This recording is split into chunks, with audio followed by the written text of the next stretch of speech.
Hello, I'm Justine Willis-Toms. I'm here with Dr. Peter Russell, and he's the author of From Science to God. Peter, I want to welcome you to the New Dimensions Cafe. Thank you. Lovely to be with you, Justin. It's lovely to be with you, too. Peter, what is the present story? What is our collective story that we're all working on right now? Tell us what do you see the present story? Well, yes, what I see, people see different things. I see this realization that consciousness is really important. I think this is coming about through the many different crises we're facing in the world today. And in the past, we've looked at the problems and tried to solve each individual problem, but we haven't looked at what is the root cause of all the problems. And when we do, we find that in one way or another, everything comes back to human thinking, human decisions, human values, maybe human self-centeredness at times, or our inability to really look a long way into the future to tackle our problems. And yet we've been trying to solve the problems as if that doesn't exist. It's a bit like if you go along to a doctor with a stomachache and all he does is give you a painkiller. He's not going to be a very good doctor. You're going to say, what's the root cause? Is it a virus? Is it stress? Who knows? Is it something I've eaten? And I think we're now beginning to look at what is the root cause of what's often called the global problematique, all the different things, not just the environment, social, political, economic. And we're seeing that it's really about consciousness, about our awareness. And in that, we're seeing that spirituality plays a role. And for me, there's a distinction between spirituality and religion. Religion, for me, is a set of doctrines, dogmas, which have arisen out of spirituality, out of great spiritual teachers. But then they've sort of been absorbed into the culture of the time, and the deeper meaning has got lost.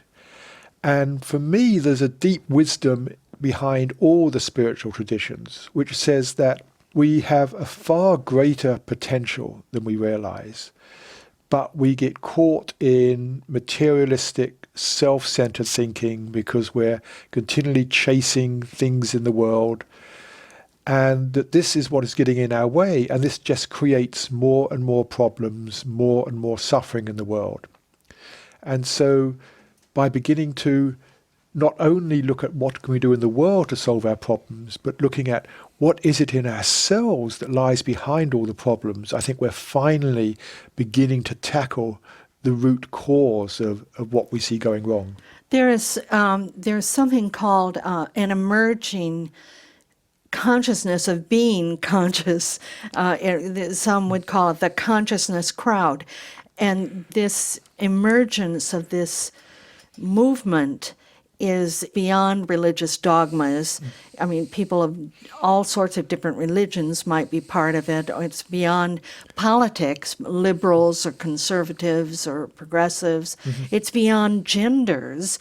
Elders are becoming aware of it, and many young people. So do you see that something is happening, is stirring in the culture? Yes, and I think it's been stirring for a long time. I think it started back in the 60s. I think that was the beginning of the stirring.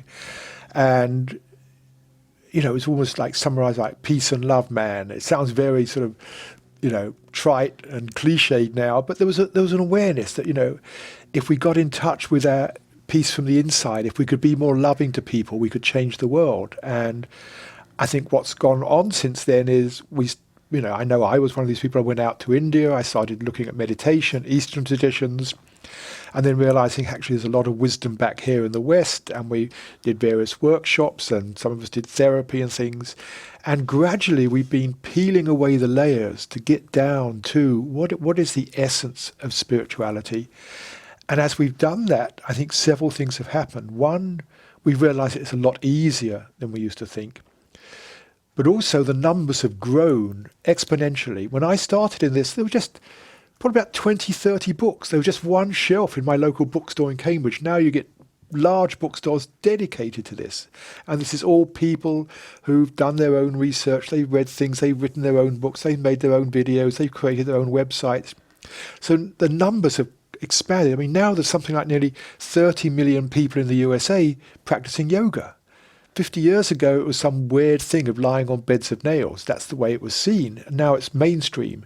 Meditation is now mainstream. When I was first teaching meditation in corporations, they made me promise never to tell anybody that I was doing it because it was like such a weird thing. Now they're proud to say they teach meditation to their employees. So there's this mainstream shift of realizing there's something to this, whether it's yoga, meditation, exploring yourself, all of this, there is something to it. And this is the most hopeful thing. And it's growing rapidly. It's on its own exponential curve. Now, when you say, I'm going to go back to something that you said it's easier than you think as to tap into this. I mean, when you first got back, well, let's say from India, maybe it was all these complex things that you had to do to arrive at this sort of state of being, this coming to your essence beyond ego or whatever Yes. you want to call it. And we practice a lot of very esoteric things to get there. But you say now there's a fast train to it or something. Right. We've got a bullet train now. Yes, or I think a more accurate thing, some teachers saying there's a direct path. A direct path. There's a direct path. And yes, you can do all these different rituals and things and complex meditations, but the direct path is, I would say, just recognizing we don't actually need to do anything. It isn't about following practices. Somebody said the purpose of all techniques is to realize ultimately you don't need a technique. It's about, in essence for me, it's about letting go of the thinking mind and letting the mind relax and just dropping back into our own beingness. It's not somewhere we're trying to get to. All the getting somewhere is actually obscuring that natural state of being. And this, I think, has come out just in the last 10 years in this sort of collective spiritual search to realize we don't actually need to try to get somewhere. It's the trying that's in the way. I'm thinking for myself, Peter, to quiet the mind, to do meditation, one of the techniques I have for myself goes back to a particular Tibetan mantra that I use, it gives me comfort. So when I start my meditation, I might do that mantra about 3 times. I'll sing it in my head, then release it. I'm sure other people have other ways of kind of using a ritual is not a bad thing, but not to get hung up on the ritual or think the ritual is what's going to take you there. And then you start doing the ritual and, in a way, moving away from the actual experience that we're looking for. I mean, the way for me these days is to recognize if there's any sense of tension or constriction in my mind, which maybe because of something I'm resisting, something I'm holding, or something. But to just notice, am I feeling any sense of tension, constriction, not in my mind or in my being? And if so, just to notice it. What does it feel like? Like if I'm trying or something, what does it feel like to be trying? Or if I'm, when I get caught up in a thought, that thought nearly always creates some slight sense of tension, the thinking. It's almost like the hallmark of the ego mind is some slight sense of tension. And they're not to try to get rid of it, but to notice it. This is part of the present moment. Oh, I'm feeling slightly tense. And when we turn the light of awareness onto that, it just begins to dissolve. And you realize, it was that tension, resistance, the trying that was actually creating the problem. If I can just let that dissolve, then you just sink back into the recognition of, here I am, the I am that is experiencing. And that to me is all that it's about.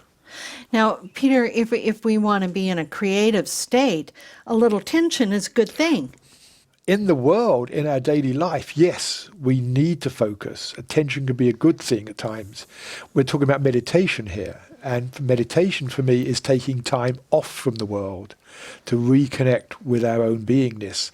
And in that process, we don't need that trying or tension. And so I see part of learning to meditate is unlearning what we do in the world, is unlearning that attitude of, if you're not succeeding, try harder.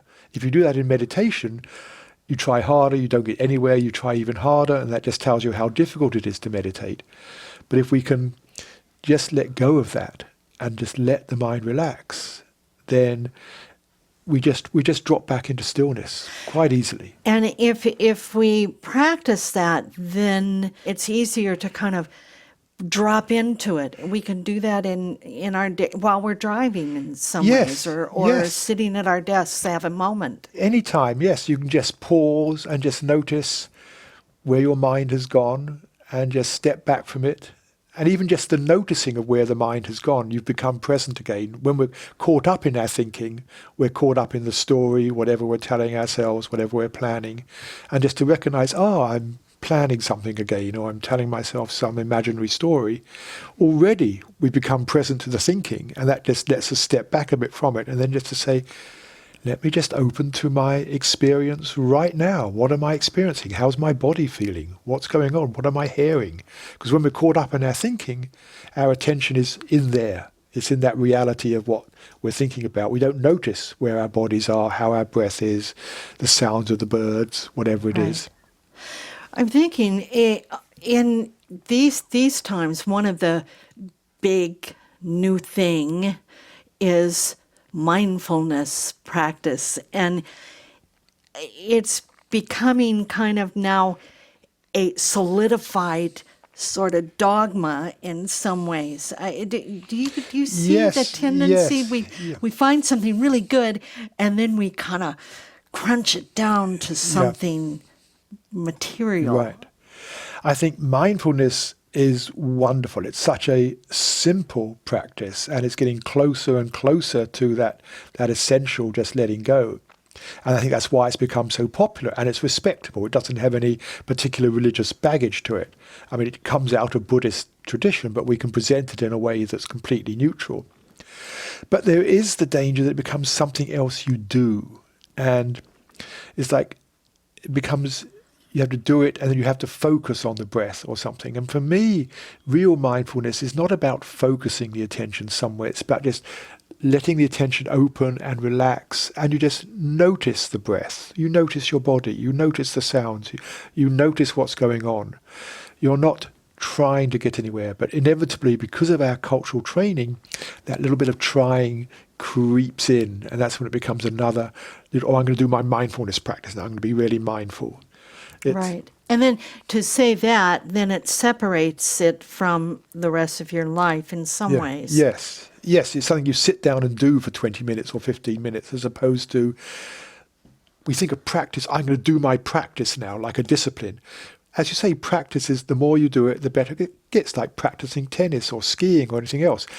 As you do it, you just get better. And the practice can be, a minute right now, just pausing for a minute and just not following your thoughts for a moment and just noticing what you're experiencing, how you're feeling, what's going on. That's just becoming present. In some ways, the word mindful is not quite the right word, because mindful requires you're really, becoming consciously mindful of what's going on. And for me, it's just, I prefer the word noticing.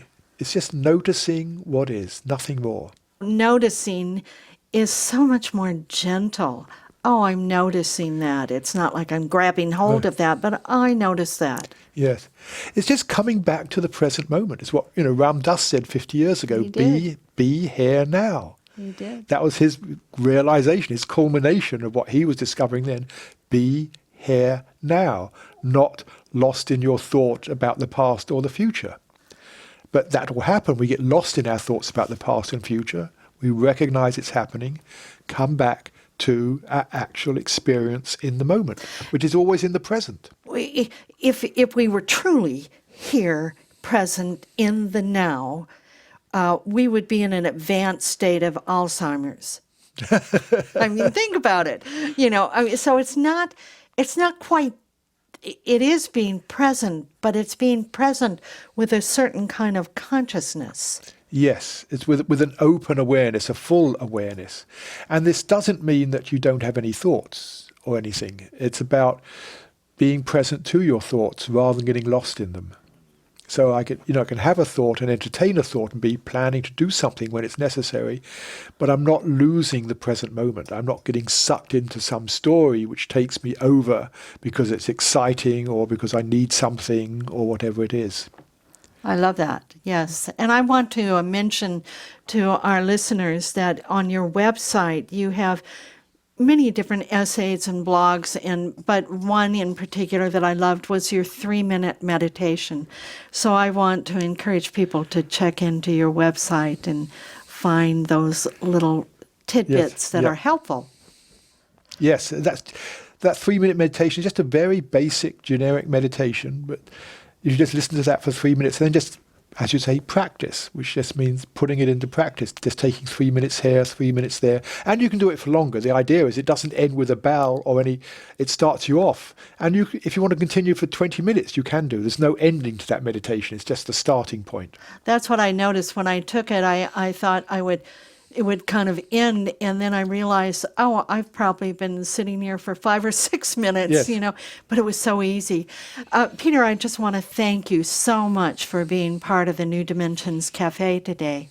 Thank you. I've loved being here. I loved having you.